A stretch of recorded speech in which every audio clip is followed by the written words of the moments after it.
You're listening to IHC's podcast. Today's topic is Culture is Medicine.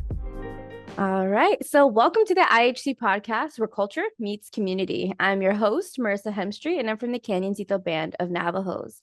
My pronouns are she, her, and I'm also your communications coordinator for the Indian Health Center of Santa Clara Valley, where we provide medical, dental, counseling, wellness, WIC, and prevention services to over 23,000 members, while specializing in the unique care and needs of American Indians and Alaskan Natives. And today we're here with Elena. Hi, everyone. Thank you, Marissa, for having me today. I'm really happy to be on the IHC podcast. Super happy to be here. My name is actually Elena Dutra, but I go by Elena. It's slightly easier for everyone not to butcher my my first name, but Elena is my middle name, but I just go by it every day in life. I am Sicangu Lakota. I'm an enrolled member of the Rosebud Sioux Tribe, which is located in Rosebud area of South Dakota, outside of Rapid City, just for location wise. I serve as an academic counselor faculty member at San Jose City College. I specifically work in the Extended Opportunity Program and Services Program, also known as EOPS. And then I also support our American Indian Alaskan Native Student Success Program at City. I've been working, in the community college system for almost about 20 years now. So I'm pretty deep into it. I love it. Every day I enjoy going to work. It's my vibe, it's my jam. And I'm just really happy to be here to share some of the great things that are happening here at San Jose City College with our Native Student Success Program. Yeah, that's awesome. Well, thank you so much for joining us today. I really wanted to meet with you for the podcast, well, because one, you're awesome in community and just like the instrumental role that you play in the academic, and especially in my academic success at San Jose City College. Uh, Former San Jose City College student, also current, because yeah, school is ongoing forever. I feel like I'm never going to stop going to school. Never. Yeah, and your support just made a really big difference in my journey. So I'm truly grateful. So thank you for that. And we also want to congratulate you on opening the American Indian Student Resource Center at SJCC. And it's just incredible achievement and a vital resource to students that I'm excited to, see future students use. And I don't know, we just wanted to highlight your vision for the center, the process behind the development and the impact that you hope it'll have on Native students. Nice.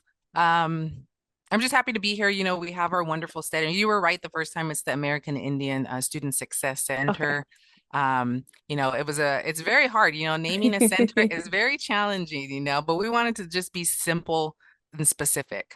Okay. And specifically, we chose American Indian, Alaskan Native. A lot of resource centers or student success centers, they change, they identify their center a little bit differently than we do. We kind of have more of a political, historical stance when we use American Indian. I know we all identify ourselves as something completely different. I go by my tribal affiliation, specifically when I introduce myself.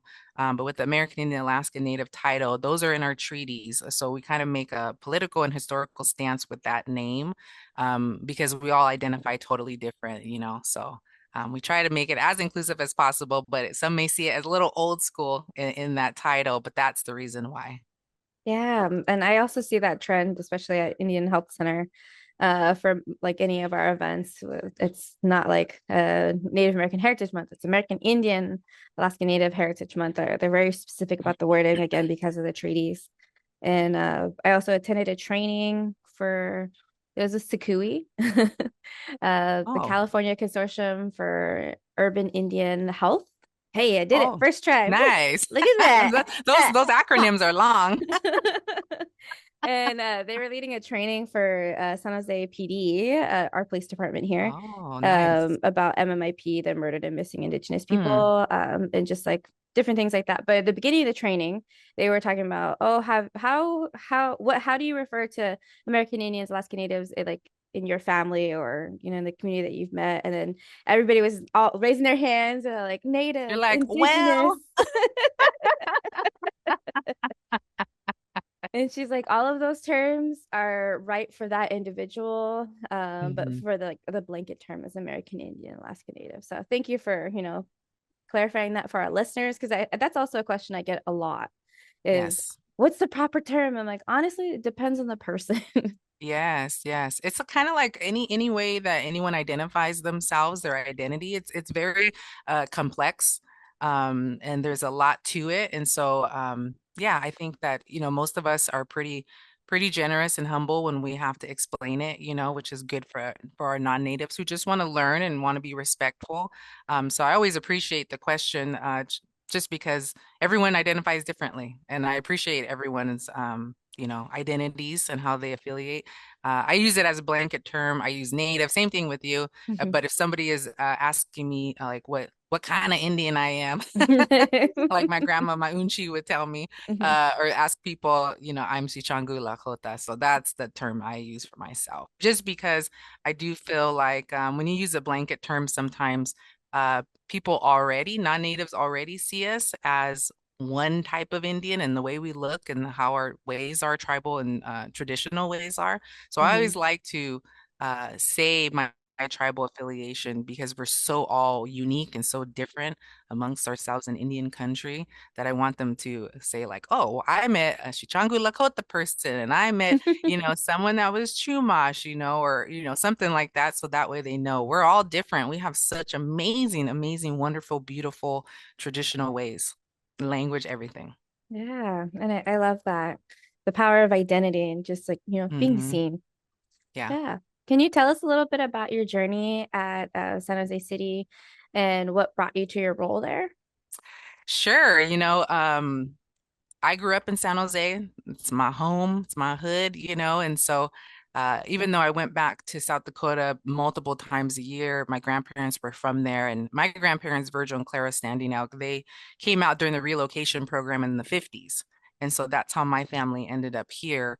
And then, you know, it's it's far and few of us, back in the day. We couldn't find each other. And when we found each other, we'd be like, oh, great, And so, um, being an urban Indian, it can be a little tough, And so I tell you that because of my next academic journey when I went through, community college, because I was a transfer student as well. I participated in my family were brought up in powwows and I played basketball my whole life. So I played in native tournaments when they used to really have them across the Indian country. And my brother Wambly Ledesma was really, really popular in Indian country, for playing ball. And so we had a really good time just in that role, but also my grandparents really, on both sides, really, really encouraged and wanted us to be in education. They really Hmm. wanted us to go to school on both sides of my family. My dad's side, I'm mixed. So I am half Mexican and then half Chichango Lakota. And so on my dad's side, they were farm workers. They worked in the fields. They had businesses. And on my mom's side, of course, they were in boarding schools. My grandpa was in the army. He was a military individual. My grandma was brought up in boarding schools as well. And so for them, they didn't have the opportunity. They were never afforded the opportunity to go to higher education, college, or any of that. They were surviving and they ended up thriving, in the work that they did in the community and then also in work. And so for us, that was always at the forefront to go to school. And so I didn't really know what I was gonna do at all. In high school, I was totally not academically prepared. I literally, when I look back at my high school diploma, or I mean, my high school transcripts, I said, oh my God, I barely passed all these classes. I had to do that recently, and I was like, oh, Jesus. And so when I went to school in high school, I had no idea what I wanted to do. All I know is I wasn't ready to transfer out of high school and I was okay at being home. I have a wonderful family that I grew up with, and they were like, okay, well, if you don't want to go, you can stay a little longer here. And I was like, great, And so I ended up going to San Jose City College as a freshman and sophomore years there. And then I came across, and this is what I was talking about, there's sometimes we can't find each other. Well, I found one native there at San Jose City College, and it happened to be my colleague's daughter, my mentor and colleague's daughter, Carol Vasquez's daughter. And her name was Molly. And we saw each other and we said, are you native? And she said, are you native? I said, yes. And then we just kind of, she became my community, at San Jose City College. We kind of created our own little student organization, just me and her riding in every single class. And then I got introduced to my partner in crime here at San Jose City College, Miss Carol Vasquez, who's Northern Obispeño Chumash, and I won't slaughter her tribal nation's name. I will not do it because she'll get mad at me. But I ended up getting to know her. And so I've known Miss Carol Vasquez since I was like 17 years old, 17, 18 years old. And so about, a little over 25, 20 years, And so that was my community, and she really pushed me to for scholarships and grades and all kinds of different things. So I was really lucky to find somebody at San Jose City College in my journey. I got my associate degrees, and then I chose CSU Long Beach to go for my bachelor's degree. And I chose them specifically because it's kind of far from home, but not too far. I needed a little bit of independency at that point, but also they had a really strong American Indian Studies program. I believe that they were the first one in the CSUs to have it. And also, I want to say they're probably up there with the UCs as well. And so they have a long-standing program. And for me, I more identify with my native side because I grew up with my grandparents on my native side. Going back home, our traditional ways at the home, language-wise, they spoke Lakota every day at home. And so for me, it's more comfortable. I feel like that's kind of my space, my identity culturally, because I don't speak Spanish. It's trash, you know.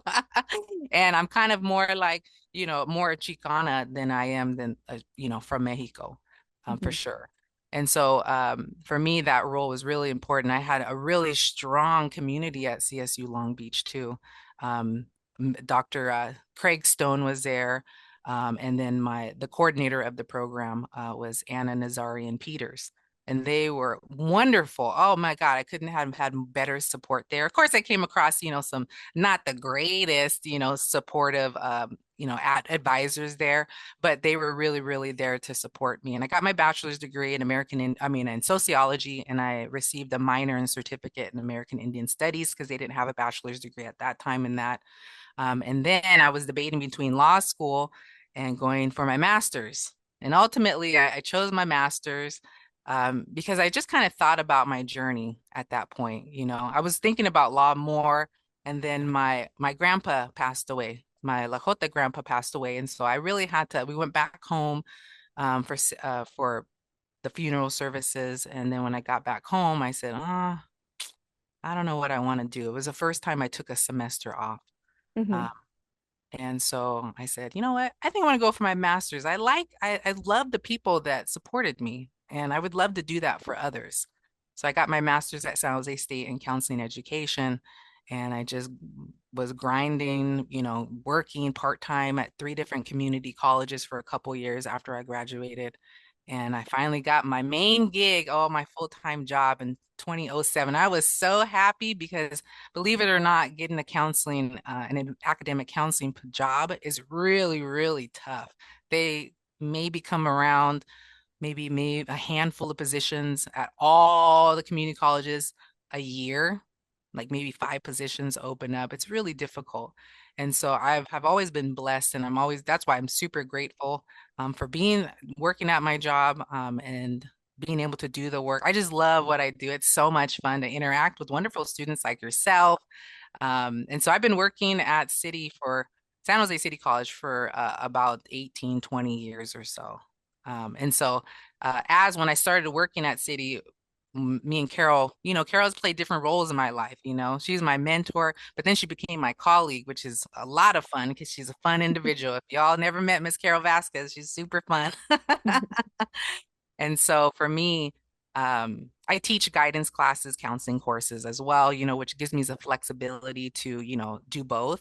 But I just love doing the academic counseling piece at San Jose City College. And hopefully, I continue to be there for a long time to support students like myself and like yourself in trying to figure out this whole higher education college world, because it can feel like where the community colleges or the college world is kind of against you, and they put up a little bit of speed bumps, but I'm here for that to support all of our students to help you, maneuver and navigate some of those speed bumps that you get throughout your time here. Yeah. Well, thank you so much. For the listeners, I also had the similar journey at the San Jose City College. I'm there and I'm like, oh, nobody here. Nobody that I didn't see anybody in the classes that I was in that looked exactly like me. So I was like, I am also Navajo and half Mexican. And I didn't really identify with either side growing up just because I got made fun of for speaking Spanish all the dang time. And then I got then like I didn't grow up with a res. So I'm not a resed out native, I'm an urban native.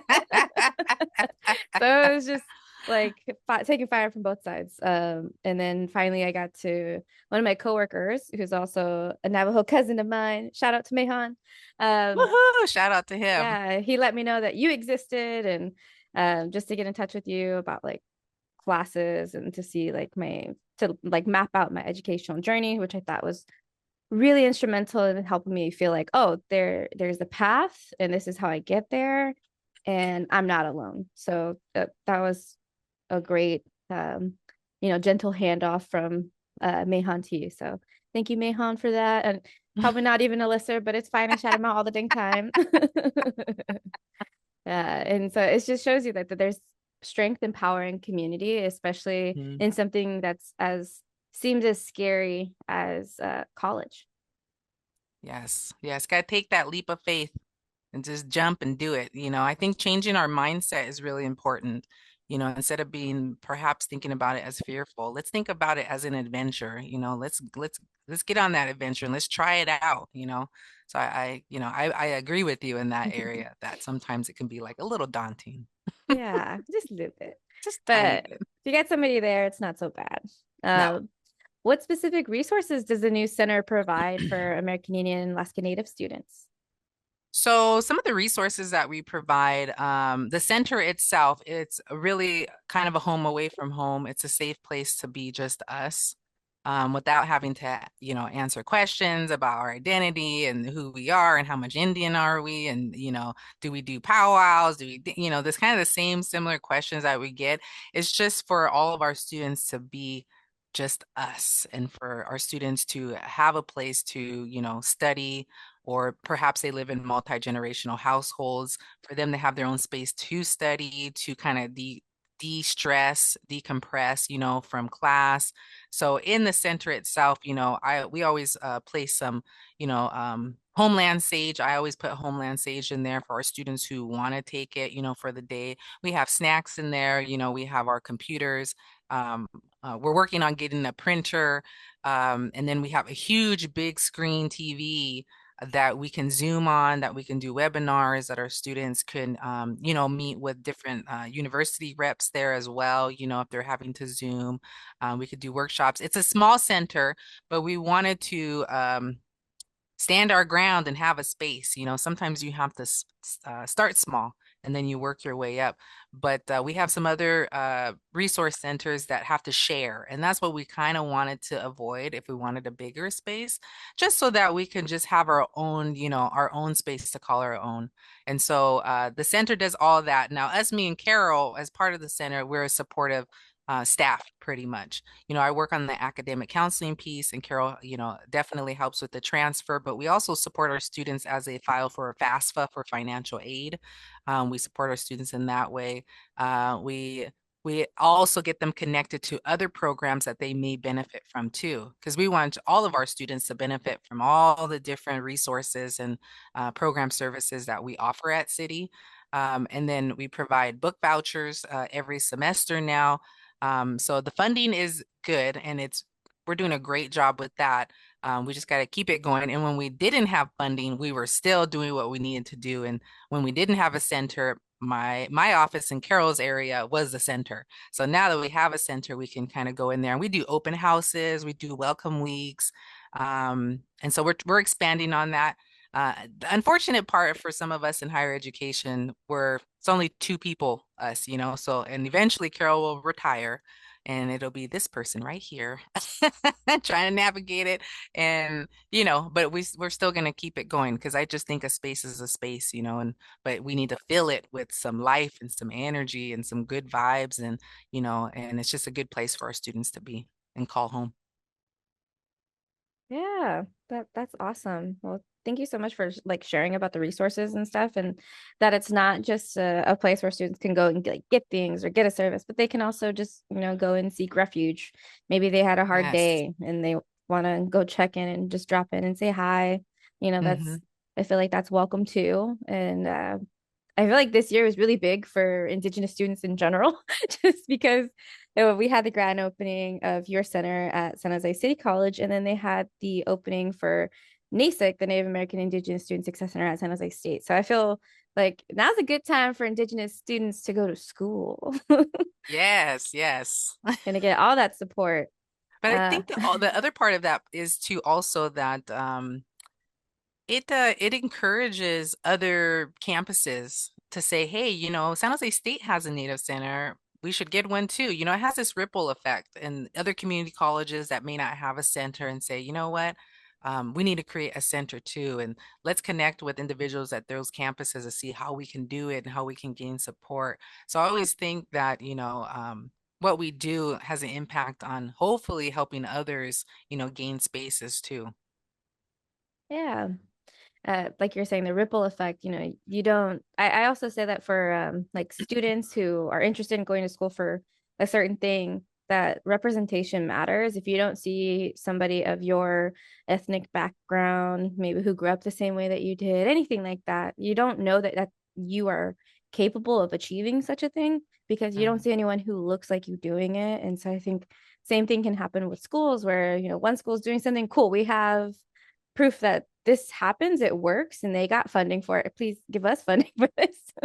Yeah, yeah, yeah, yeah. And reaching out to us and say, how do we navigate these waters? Who do we talk to? And so we'll say, oh, well, we did A, B, and C, and whatever you need, we'd advocate for you too. And if they need to talk to us as well, let us know.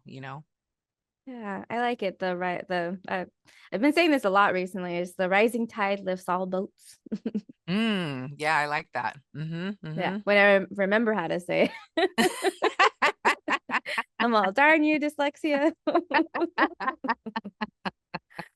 I blame everything on dyslexia. If I can't say it right, yeah, whatever. It's all dyslexia. Yeah, but how does the center incorporate culture and traditions into the programs and events, or are you going to have any types of programs or events that, touch on culture? So, yes. So, we have of course, our American Indian Heritage Month. We really try to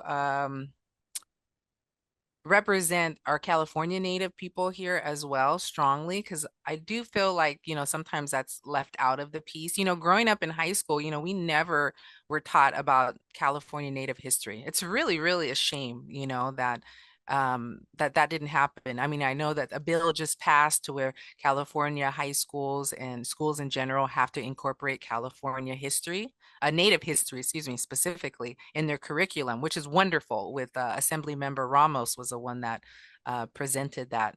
And it passed, which is great. So that curriculum will now be more so intentional, in those curriculums in the schools.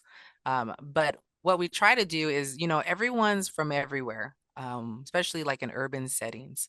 And especially if, our homeland people, the Ohlone, the Muwekma people of Ohlone, and all the Ohlone relatives in our area as well.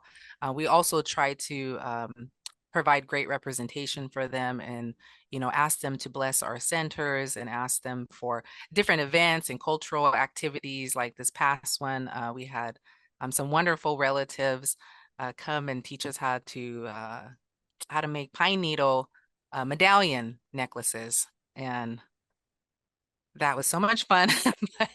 I got to work on mine. That's for sure. I got to work on my skills in that area.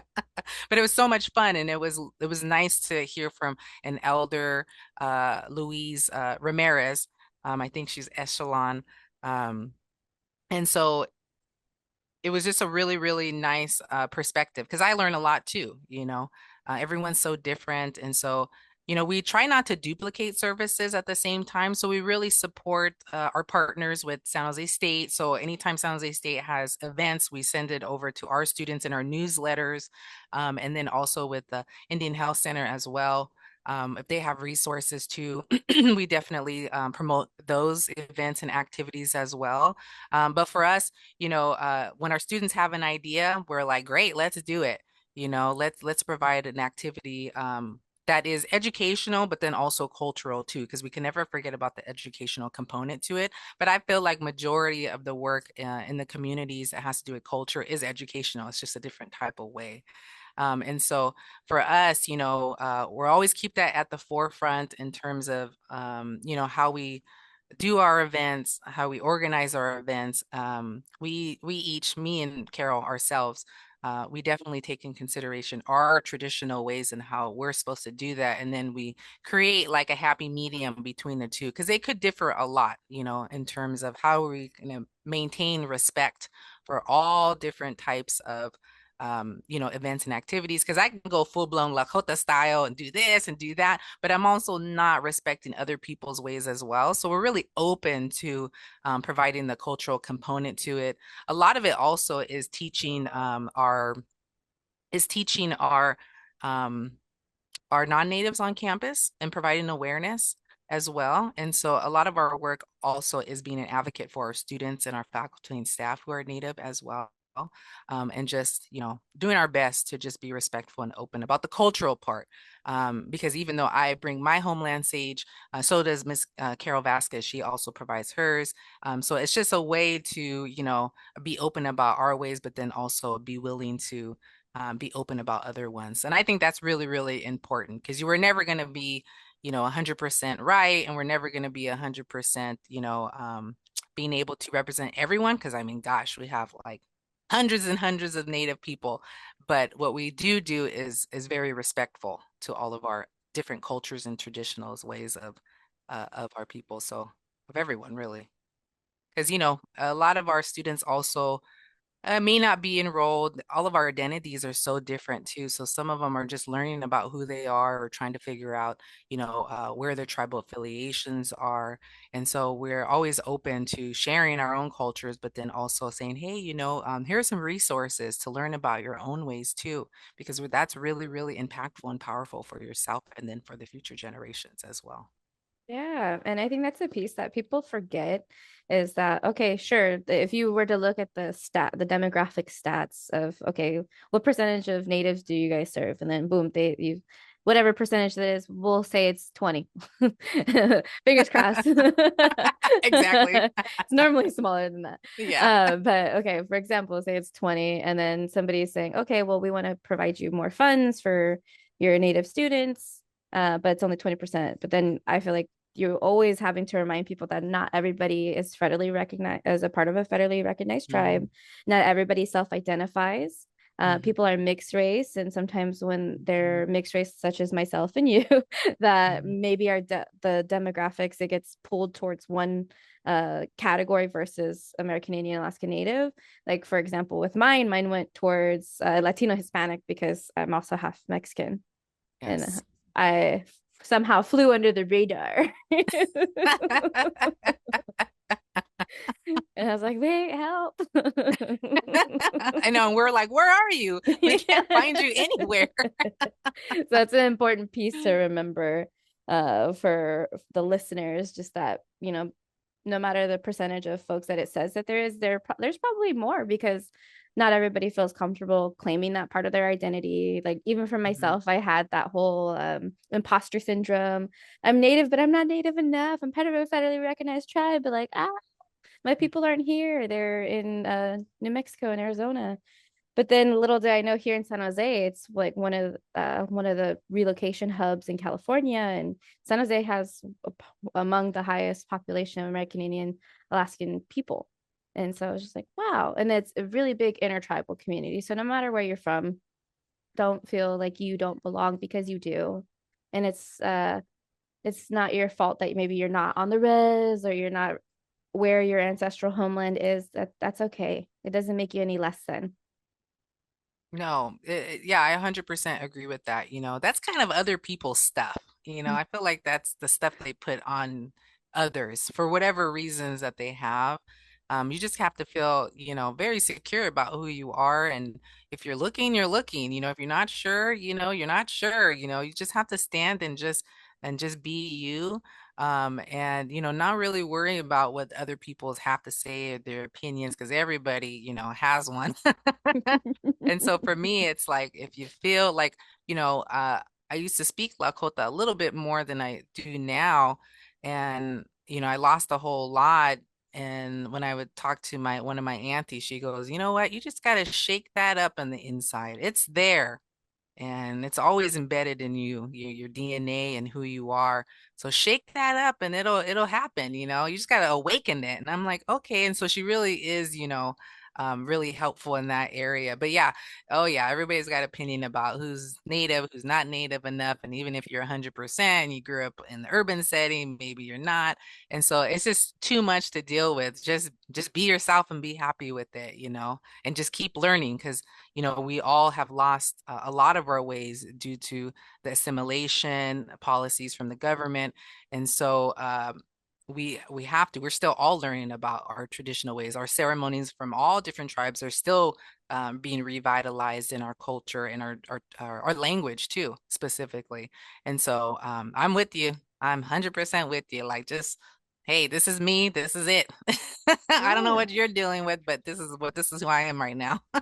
Yeah, we're all worthy. So, Absolutely. yeah. And even if any of our listeners are not American Indian, Alaskan Native, don't worry. Like, just find your people, find your Hmm. chosen family, whatever it is that helps you, feel like you have a sense of community to reach out to for help, especially when it comes to like going to school or, in any regard, finding that network is so important, no matter what your goal is. Yes, absolutely. Yeah. What are back to the resource center, uh, student success center, sorry. No, What it's are okay. what are some unique challenges that American Indian Alaska Native students face in higher education? And Oh, how does SJCC help to address them? yeah, we kind of touched on it in the last comments. I would say, it's visibility, it's data, and I would say access. Um, visibility is so important. It seems so easy and just simple, but it's not for us. Um, and I think visibility with me and Carol representing ourselves and who we are and the work that we do to everyone on campus, um, they really, really see us. And if we have a Native student that we can't find and they have a student in their classroom, they'll say, hey, there's a center and Carol and Elena run the center. Check them out.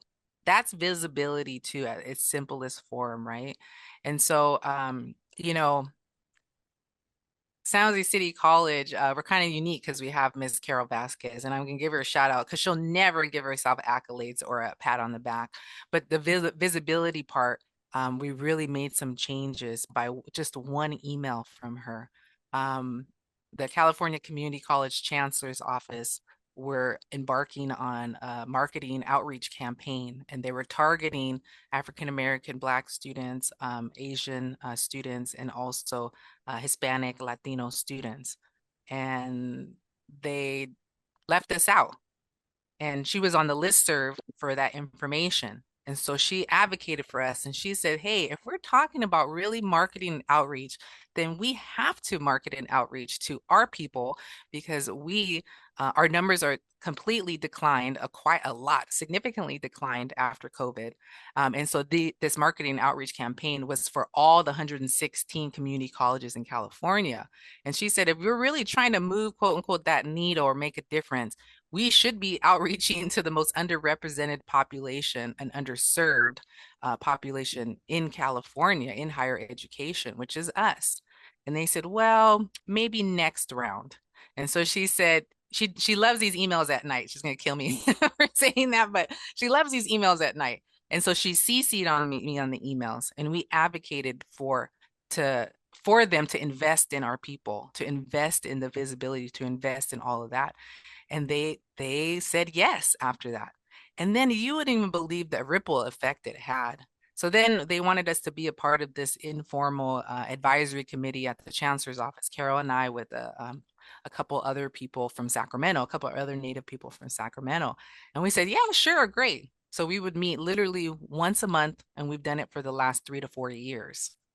And with these conversations, we were able to advocate for a Native-owned marketing firm that the chancellor's office would contract, because imagery is important. We need authentic imagery, and non-native, sometimes they don't have that native lens, right? And we can look however we look, but just a simple earring and we're like, boom, she's native, or just something. There's like these very, very, small details that people may not think of. They just kind of think of old school imagery and how we are in like history books and on like, movies and so forth, like old school 1970s style. And so we advocated for Dr. Jolie Proudfit's marketing team firm, NACM, I think it's called, and they hired her. And so she did all the photographs and everything that has to do with marketing. She worked with them. And so that visibility, now you see us on billboards. There's I can go to college.com is the chancellor's office new website for all of that. We have our own page, American Indian Alaskan Native web page, that has a lot of the scholarships. It has, a lot of information for our students to help them navigate higher education in the community college setting. And then that really, really, I believe, truly helped us from that point on the last 3 years have some momentum to getting funding for equity. We were our wonderful Dean of Equity, Dr. Renee Alvarez.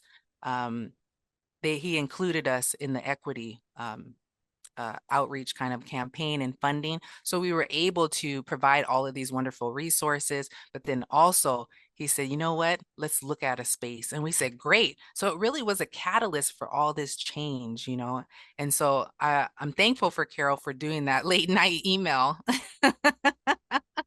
Because we have done some wonderful work. And even within CC Apply, which is an application that the community colleges use so that students can apply across California. Now we worked with them to not only you can just click on American Indian Alaskan Native, but you can actually click on, if you're federally recognized tribe, you can click on your tribe now, however it's listed, for yourself. And then also you can write in if you're not federally recognized for state recognized tribes, for terminated tribes, or if you're just trying to figure it out, you can write your information. And then that CC Apply information, it comes to our campus. So it would actually say, Marissa identifies as this tribe. And so we can find our students now. So just that one email did all these wonderful things across the board. And so that helps us, what we call data genocide. We are in data genocide because we can't find each other. And then that helps us with access, because now I can find you and now I can help remove some of those barriers in college. We have what's called matriculation steps in college, right? Number 1, number 2, number 3, and number 4. But guess what? It's not that easy. You apply, and then maybe you don't get your student ID number, and then you guys see a counselor, and then we got to go back to the application, and then we look at registration, and then we start in the financial aid application. That's supposed to be done in one sitting, but maybe we don't have a document, so then we got to revisit it. So it's never 1, 2, 3. It's like 1, 2, and then you got to go back to 1B, and then you got to go back to A, and then you got to go around the corner, right? Mm-hmm. So it's way, way, way harder without that support. And so for the data genocide, we worked on that. We're working on it still. And for the access, like that's what we're here for, to help you access all the different resources, because it ain't easy. It is not easy. You got to be determined, resilient, and really want to go to school sometimes, because you can get no's, you can feel stressed about things, but we hope to lessen some of that stress and help you navigate some of these kind of rocky waters sometimes. Yeah. I definitely understand the feelings of stress when it comes to academia. And that's when you need your support of your chosen family, the people around you. I remember feeling so beat up by one of my classes that I was taking. I don't even remember the subject anymore. I like blurted out trauma.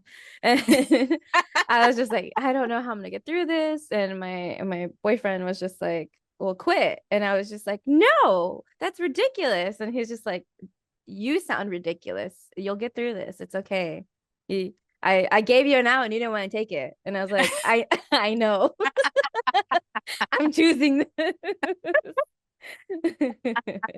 Yeah, and But it, sometimes you need that little push, you need someone to say, "Oh, no, no, no, no, no. We did not get this far for mhm, you to let one class mhm, or one professor or one grade throw you from all the amazing work that you've done. One thing? No, mhm. no, no, no, no. That's not happening." Yeah, and I guess that voice was me because I was like telling him like I can't do that. I need to stay and keep going. He's like, okay, what you just said, did you hear it? Yeah.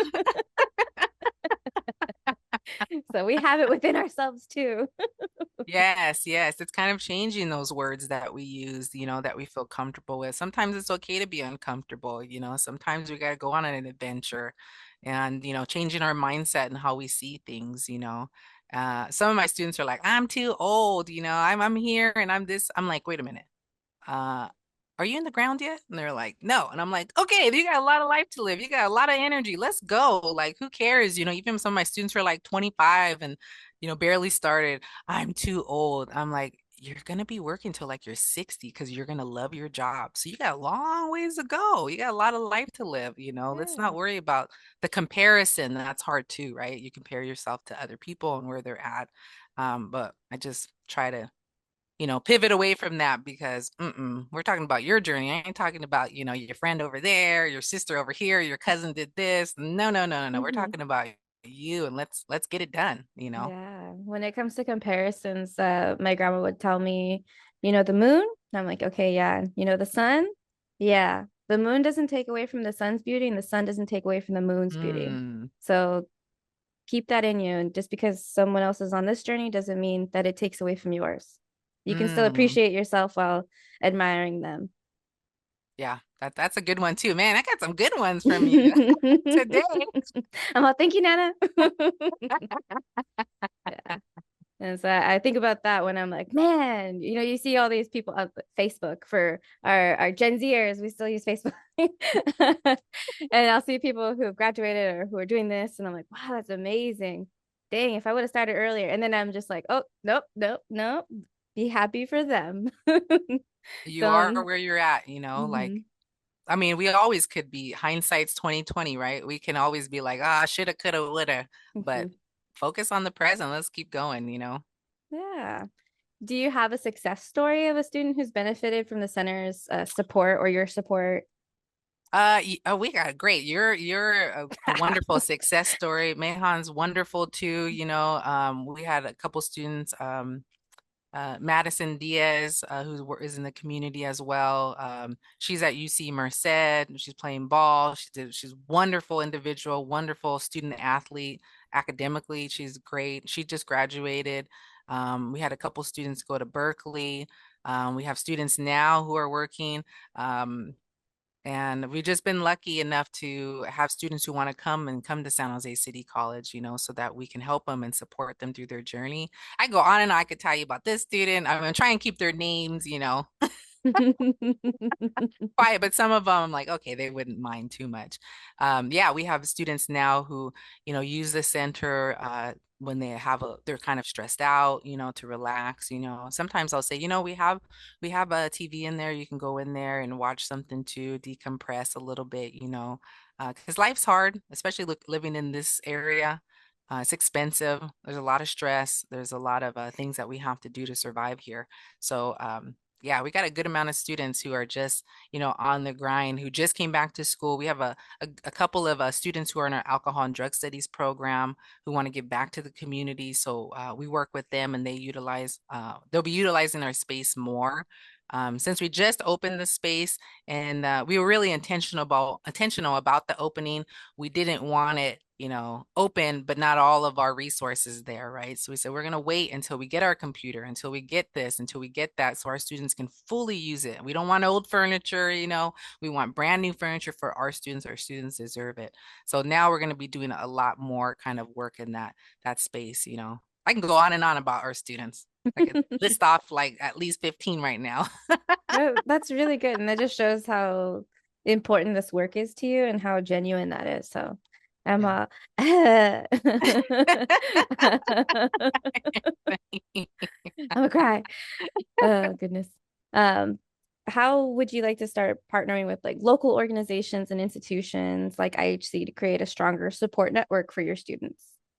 Yeah, I think that throughout the years we've done a good job of like really being kind of informal about it too, like warm handoffs. And I really think that that's just really important is building that rapport, that trust amongst the organizations.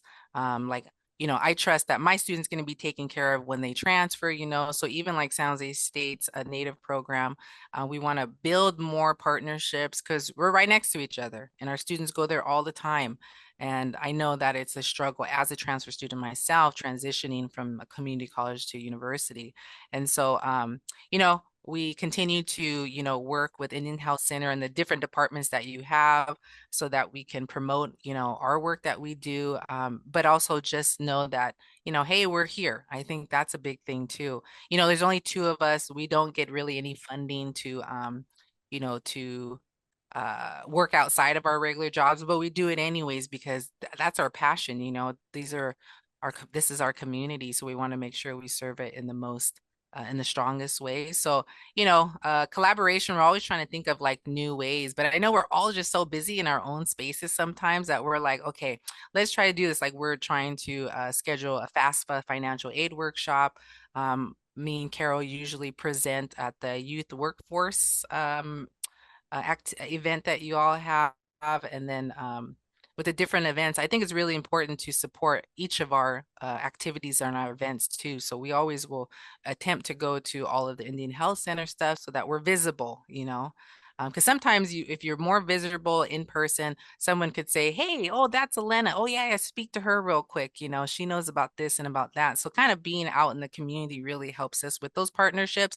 But yeah, we got a lot of ideas on how to grow it. It's just trying to find the time and, making it all work because it takes a lot of energy and a lot of time. But, we're always open to it, like I was, telling you a little bit before that we want to schedule a tour for with San Jose State, specifically with the Native program out there, so that when our students leave City College, we can do a warm handoff so they know, okay, where can I go next? Because the hardest part is that we support our students so much here. When they transfer, where is it at? Yeah. It's like, hey, and so sometimes I'll email the Native Center coordinators and I'll say, hey, I have a student that's going to be attending this school, or any of the like undergrad admissions people too that I have built really, really great rapport with, or Carol has. Will say, hey, this student's coming. Can you keep an eye out? I just want to introduce you. If she needs anything, he or she needs anything, could you please help, them as they're transitioning? And they're always super supportive, so we're kind of working on like building those and strengthening and enhancing some of those partnerships too. Always, always active. We're always kind of thinking about, how our students, because one of the nice part about me and Carol and then the students that we serve is like we know individually every single student that we serve. We know about, their backgrounds for the most part, where they live out, what they're thinking, and so where they're going to transfer. So we can kind of really customize, our communications with all these different partners as well too. But we're always looking to create stronger support networks too. We just don't want to, step on anyone's toes or duplicate services either. Mhm. We just want to be there to say, hey, we're here if you need us. Yeah, and I like that, not duplicating services because, there's so many different organizations who do so much and Yeah. it's nice to be able to build that network and then know like, okay, well, if you need healthcare, you're native, boom, Indian Health Center. Yes. Are you going to San Jose State? Boom, you're going to go to NASIC, or you're Yes. joining San Jose City. This is the resource center to go to. So, I think all of those things are so nice. And then, being a part of all these different communities that we're talking about, IHC, San Jose City, San Jose State. I was telling somebody recently, I was like, yeah, I've worn a lot of hats and I've been a part of like all these different circles, which is it's really nice. And it's also just so I feel like when I'm with folks at San Jose City, State, IHC, that it feels like a family environment that, if I know no matter what, if I need something, if I'm not doing well, like I can talk to somebody from any one of those spaces and be safe. Yes, yes. And I think that's the important part. I trust these individuals. I could be vulnerable. I could feel safe. I can kind of just be myself too. I don't have to be, like buttoned up and professional, you know, I can just be me. And so that's what we love is all of that. You know, we want to instill some of that, like just stay you and just, you know, advocate for yourself because that's so important. Use your voice, you know, and a lot of us natives, we do use our voice because we got some strong role models in our family, you know, and but at the same time, sometimes advocating for ourselves can be difficult too. So we're always like, okay, this is how you do it. You know, you go financial aid, you ask these questions, these questions, these questions. So having somebody there along with you is really important. And so I always feel grateful to have some wonderful community members, you know, so I can say, hey, go here. Oh, she'll take care of you, or he'll take care of you. You know, I don't even worry. I don't even think about it, you know. And so, yeah. But for some of our students who don't go to, you know, universities with Native programs, you know, we always work with them too about, okay, you're going to have to seek out some resources outside of Native services or, you know, anything in the community, like learn about your community and see what resources they have there. Yeah. At at state, they had me doing, I think I shared this with you yesterday. In one of my roles at state, I was a Indigenous Student Success Advocate, an ISA. And well, in that role, I had to like find all these like Native specific scholarships and then create a database for them of like how to apply, when to apply, what's needed. Is there an essay that you have to write? Because a lot of people, they don't want to apply if there's an essay. Oh yeah. That's a scary scene. Like essay, nah, I was good until you said that. Yeah, they're like, give me money, but don't make me write about it. And so I had to make that database. But one of my other things that I had to do was go through all I forgot if it was all just like UCs, but it was all different specific like colleges. And then I had to find out of this list of maybe like 100 schools, do they have a Native American like resource center, or do they have a club? And you know, what's their secret to their sauce, you know? So I had I had to go scroll through every single college website and you know, put together that list and know like, okay, do they have a club, or do they have, you know, something that the school, did they give them space? Is there just like an organization? Who would I talk to? And so it was just so nice to see that maybe like out of that, you know, I'm just ballparking here, but out of that 100 school list, there's maybe like 65 had, you know, representation, which I thought was amazing. While there was more clubs than there were like school centered institutions, it was still nice to see that there is that representation. So even if you go to a school that maybe doesn't have that built into their school just yet, there might be a group that you can join. Yeah.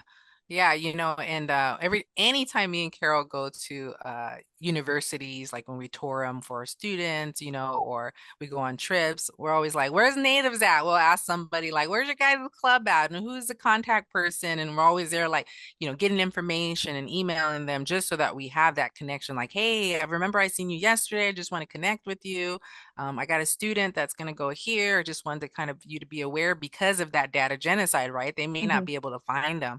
So if we're able to connect them like right off the bat and have, like you said, that database to go to, it's really, really nice. You know, I feel good. And, you know, even for students who really don't identify, you know, as strongly as being Native, you know, I do think that they, like you said, need to find their community, their chosen family too, you know, because some of our students, you know, don't feel super comfortable in their nativeness, right? They're still kind of learning. They're a little bit shy and embarrassed sometimes about not knowing like a lot about it. And I'm just like, you're native. Like, okay, let's just get going. Don't ever feel ashamed or embarrassed of who you are and like how you were brought up. You know, let's just, you know, let's find your chosen family, like you said. Yeah. I can go on and on about the not feeling Native enough, not looking Oh Native enough. yeah. Oh yeah, me too. I had to sit down one of my peer mentees last semester and let her, because she felt that her appearance was more like like a Eurocentric, because she's lighter skinned and lighter hair. And I was just like, natives don't look like any one thing, and we all have, you know, interracial family members like myself. I told her, I was like, you look at me, you might just say, oh, she Mexican. And I would be like, you're half right. You're not wrong. But we come in all colors, shapes, and sizes. And Yeah. you know, not reducing yourself to the skin color that you are, you know, you are Native. And I wanted her to like kind of get that out of her head, that natives don't look one type of way. And if you go to powwows, you're going to see people of all shapes, sizes, colors, and that they are native people. It doesn't change anything. Yeah. Same thing. I'm like, I always tell students, like, I ain't the BIA, ain't the government, like, whatever, however you identify, that's you. Like, I support that. Are you happy? Are you safe? Are you healthy? That's what I care about as like human beings, like, how can I support you? Let's go. Yeah, I love that. What message would you like to share with students who might feel unsure about pursuing higher education? Uncertainty and being unsure, it's normal. It's okay to be that. I think that anything new that we start could feel scary. You're not sure, you're not confident. But I would say take that leap and reach out to some individuals or find your people, your chosen family at those campuses. But I say take a leap of faith, change that mindset, go on an adventure, seek out resources, because we're there. You just sometimes have to be able to find us, but we're there 100%. And, uh, I love my job so much, and I wait for my students to see how amazing they are. When I meet my students, I'm like, you're amazing. A lot of their stories too. I'm like, you have dealt with so much in your life. School should be like easy because you've had some strong challenges here. This is the least of your worries. And so for me, I'm like, I just wait. I see it's just a blessing for me to see our students from beginning until they graduate for us. And I see the confidence that they get. And for me, I always say, it's not about the general ed, getting your degrees great, of course, because it helps you in life, of course, with financial stability, but it's who you become in the process. Now, that's a really, really awesome perspective that I get to witness. I see this like energy, this excitement. I see the ups and downs every semester, but that's with anything. Higher education is not any different than any other challenges that you have. And so I say, just go for it. Just do it. No matter how old you are, or, you have to forget some of your maybe negative experiences that you had in education, like in high school. Like I just had a family member who is going to graduate from high school. It's telling me, I I just don't think I can cut it in college because I didn't do well in high school. I said, okay, so you're 18 right now. So you're telling me you're the same person you were when you were 14, 15 as a freshman and sophomore? And they're like, no, I'm totally different. I said, okay, then. Like you're totally in a different phase of your life now. If you want to go to college, we start over and let's focus on that. Don't focus on, one of your professors beat you up in English, tore your paper. I had that too. And I was like, oh my God, I can never do this paper right. Why am I turning it in 75 times and I'm getting a horrible grade? So I didn't really care for myself as a writer. But then when I went to the community college or college, I loved it. I loved that I could pick my classes. I loved that I could pick my time. I don't know how I got up at 8 o'clock or 7 o'clock in the morning to go to school in high school. My first class wasn't until like 10 o'clock when I went to college, like every single semester. I'm not an early bird. So like you have this freedom and this flexibility of it. And so, let us help you figure those out, as time goes on. But I always think to myself, my students need to invest in themselves. You're investing in yourself. So let's just keep going with that. And let's, invest in all the dreams that you have and your goals, because you're worth it. And there's no time but the present. So let's get a move on it. So for my students, I'm always like, just waiting for you to see how amazing you are and how awesome. So, whenever you're ready to show me or prove to yourself, because I can see it, whenever you want to prove to yourself, I'll be here on the journey with you. And I think that's important too, being on that journey with our students, because it could feel isolating, but sometimes our students don't have those motivating, encouraging, supportive people in their lives. And so we hope to give that to our students while they're there, kind of kick them in the butt too, like, okay, we got to get started, we need some discipline, but those life skills and those skills that you take from college during the process, those carry with you and while you go in your career, or continue your education. So it's really exciting for me. So I just say, with our students, just do it, just let's try it out. You won't Nike. know until you get there. Nike, thank you. Where's my money, Nike? No. The swoosh, just do it. Exactly. Sorry, ADHD at its finest. I love it. Um, so at IHC, we believe culture is medicine. What would you say culture as medicine means to you? Um, I think culture is a lot of different things, right? I think culture, not only is it your how you identify yourself, like tribally your culture, but I also think college culture. I think we have a lot of subcultures as well too. I just think that culture is medicine. It's just, however you see yourself, we can always find a better version of ourselves. And that investment is so important to me. I think that we don't invest in ourselves enough.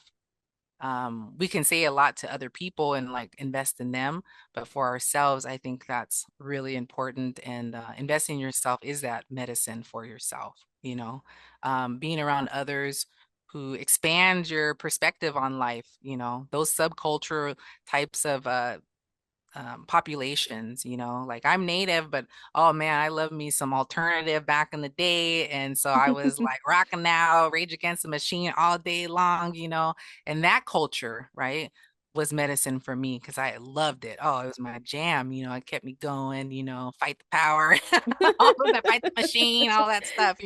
So I think that, and how you see culture, it just kind of depends on how you see it. But I think anytime that you invest in yourself and stay humble and be generous with others and have respect for others, that's all medicine for you, and then for that next generation that you're trying to invest in as well. So I love all of it. I love that culture is medicine phrase. All right. Thank you for listening. Don't forget to rate, review, subscribe. If you like our content, check out our social media. Our handle is at IHC San Jose.